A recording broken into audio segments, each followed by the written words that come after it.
You know that moment when you're praying in the mosque and the guy next to you is doing things completely different from you? You've got your hands folded on your chest, his are at his sides. You whisper, Ameen, he says it out loud, and you're both standing there after Salah wondering, who's actually doing this right? Well, here's the answer, probably both of you. And I'm going to explain exactly why in the next 7 minutes. We're talking about the four madhabs, the four schools of Islamic law that Muslims have followed for over 1,000 years.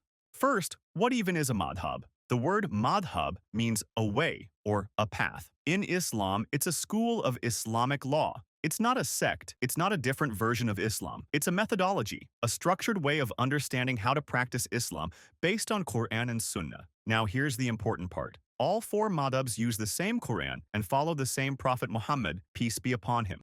So where do the differences come from? It's about how scholars interpreted and applied the sources. Think about it. In the first few centuries after the Prophet, Islam spread incredibly fast, from Spain in the west all the way to India and China in the east. Scholars were separated by thousands of miles. A hadith that was well known in Medina might take years to reach Baghdad. There was no WhatsApp, no internet, no books being printed. So when someone asked a question like, does touching my wife break my wudu? Scholars would check the Quran, check whatever hadith they had access to, and give their answer. Sometimes these answers were slightly different because they had different narrations or emphasized different aspects, but all of them were based on Islamic sources. Let's start with the biggest one. The Hanafi madhab was founded by Imam Abu Hanifa. He lived in Kufa, which is in modern-day Iraq, and he died in 767 CE. Abu Hanifa was known as the Imam of Reason. His approach was, yes, Quran comes first, authentic Sunnah comes second, but when you face a new situation that's not directly addressed,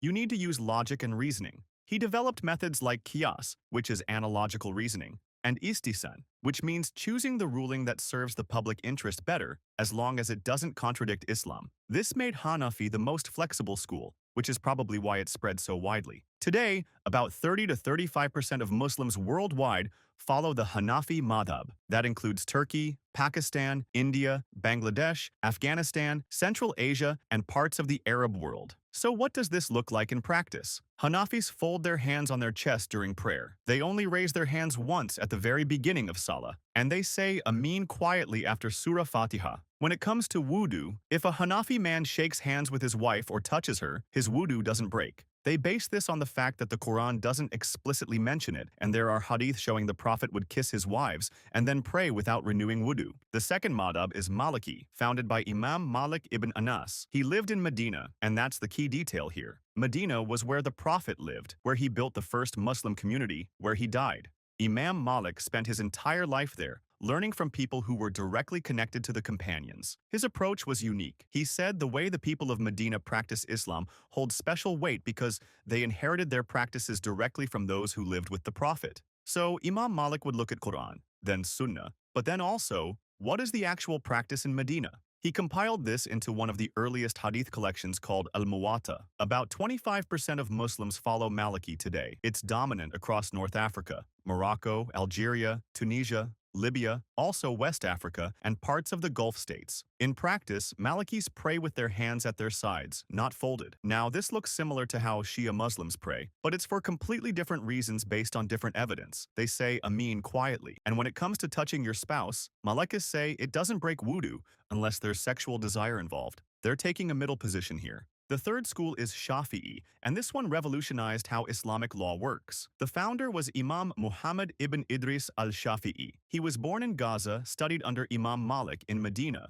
then traveled to Iraq and finally settled in Egypt. What makes Shafi'i special is that he was the first scholar to systematize Islamic jurisprudence. Before him, scholars used different methods kind of loosely. Shafi'i wrote a book called Al-Risala, where he laid out a clear hierarchy. Quran is number 1, authentic Sunnah is number 2, then consensus of scholars, then analogical reasoning. Everything organized, everything structured. He was also really strict about hadith verification. If a narration wasn't strongly authenticated, he wouldn't use it. About 16% of Muslims follow Shafi'i. But here's what's interesting. Indonesia has the world's largest Muslim population, and they're predominantly Shafi'i. So is Malaysia, Brunei, Yemen, Somalia, Kenya, and parts of Egypt. In practice, Shafi'is fold their hands during prayer, and they raise them 3 times, at the beginning, before going into ruku. And after coming up from ruku, they say Ameen out loud after Fatiha. And this is where they differ significantly from Hanafi, and Maliki. If a Shafi'i man touches his wife, his wudu breaks. They interpret the Quranic verse about touching women in a more literal way, so any direct touch requires renewing wudu. The fourth and smallest madhab is Hanbali, founded by Imam Ahmad ibn Hanbal. He was born in Baghdad and was actually a student of Imam Shafi'i, but he took a much stricter, more literalist approach. Imam Ahmad lived through a time of persecution called the Mihna. He was imprisoned and tortured, but refused to compromise on truth. This made him a legend among Muslims, the scholar who wouldn't compromise his beliefs, even under severe persecution. The Hanbali methodology is straightforward. Stick to the texts. If there's an authentic hadith, follow it as literally as possible. Minimize interpretation, minimize reasoning, minimize analogy. They were very cautious about what they saw as innovation in religion. Today, only about 4% of Muslims follow Hanbali. It's mainly in Saudi Arabia and Qatar. The Hanbali school later influenced scholars like Ibn Taymiyyah, who then influenced what became the Salafi movement. That's why sometimes there's controversy around the Hanbali name, even though the madhab itself is completely legitimate and recognized. In practice, Hanbalis are similar to Shafi'is. Hands folded, raised 3 times, Ameen said loudly. And if you touch your wife, wudu breaks, even if there's no desire involved. They go with the strictest interpretation of the texts. When you look closer, you'll see that each madhab contributes something special to how we understand Islam. Hanafi emphasizes using intellect and public interest. Maliki emphasizes the living tradition of Medina Shafi'i, emphasizes systematic methodology and strong hadith authentication. Hanbali emphasizes staying as literal to the texts as possible. And here's what's beautiful about this. These imams weren't enemies. Imam Shafi'i was the student of Imam Malik. Imam Ahmad was the student of Imam Shafi'i. They learned from each other. They debated with respect. They never broke their brotherhood, and all of them were humble about their own work. Abu Hanifa said, "If I say something that contradicts the Book of Allah or the Sunnah, leave my statement." Imam Malik said the same thing Imam Shafi'i said, "If you find anything in my books contrary to the Sunnah, follow the Sunnah and abandon what I said." Imam Ahmad said, "Don't blindly follow me. If a hadith is authentic, that becomes my position." Look, at the end of the day, whether you're Hanafi in Pakistan, Maliki in Morocco, Shafi'i in Indonesia, or Hanbali in Saudi Arabia, you're following the same Quran, same Prophet, same Islam. You're praying to the same Allah.